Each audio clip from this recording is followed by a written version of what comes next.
धर्मेंद्र प्रधान जी को लेकर सरकार डेलीगेशन से विस्तृत चर्चा हुई है। हमने सरकार को बहुत साफ शब्दों में ये बताया है कि धर्मेंद्र प्रधान जी के इस्तीफे या कैबिनेट से उनकी बर्खास्तगी के कुछ भी मंजूर नहीं होगा। पूरे देश भर में इस समय जहां अलग अलग आंदोलन चल रहे हैं, पूरे देश के युवाओं में जो गुस्सा है, जो आक्रोश है, एक सेंटीमेंट है, वो बहुत क्लियर सेंटीमेंट है that Dharmendra Pradhan has to resign और he needs to be sacked. सरकार से इस बारे में विस्तृत चर्चा हुई है। सरकार ने इस मुद्दे पर, इस पॉइंट पर जवाब देने के लिए कल दोपहर तक का समय मांगा है। हमने सरकार को बता दिया है कि पूरे देश भर में इस समय प्रदर्शन चल रहे हैं, जो प्रदर्शन बढ़ते जाएंगे और अगर हमें जल्द ही धर्मेंद्र प्रधान का इस्तीफा या बर्खास्ती नहीं मिली तो ये प्रदर्शन और व्यापक होंगे और जल्द ही कॉकरोच जनता पार्टी को एक और नेशनल कॉल देना होगा।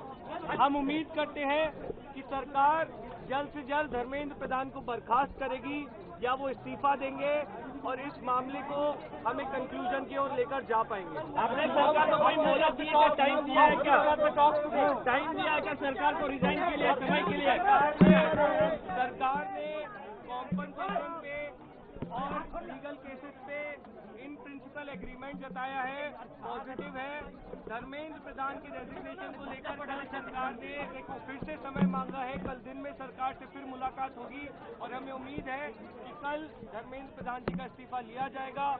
हमने सरकार को बता दिया है कि ये आंदोलन बहुत बड़ा हो रहा है, नेशनली स्प्रेड हो रहा है और जल्द ही अगर समाधान नहीं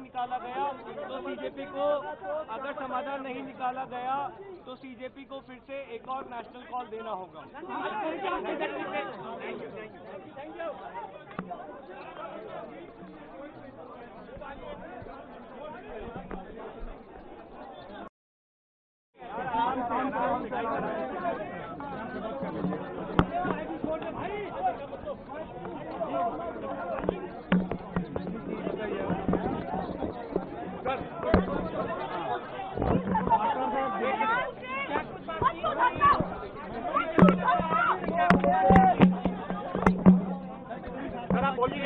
ऐसा है, आज हम आंदोलनकारी लोगों के विषयों पर चर्चा करने के लिए यहाँ आए थे। लगभग 2 घंटे बातचीत चली। सरकार की ओर से मैं और मेरे साथ भारत सरकार के मंत्री जितेंद्र सिंह जी बातचीत में शामिल हुए। उनकी बातें हमने सुनी, बातें सौहार्दपूर्ण वातावरण में हुई और कई दृष्टि से उन सारी बातों पर हर तरीके से चर्चा हुई। उनकी मुख्यतः 3 डिमांड थी और 5 सुधार की दृष्टि से परीक्षा के लिए सुझाव हुए। हमने उनको कहा है कि हम कल आपके साथ दोपहर बाद मिलेंगे और फिर हम आपसे जो चर्चा वो आपको बताएंगे।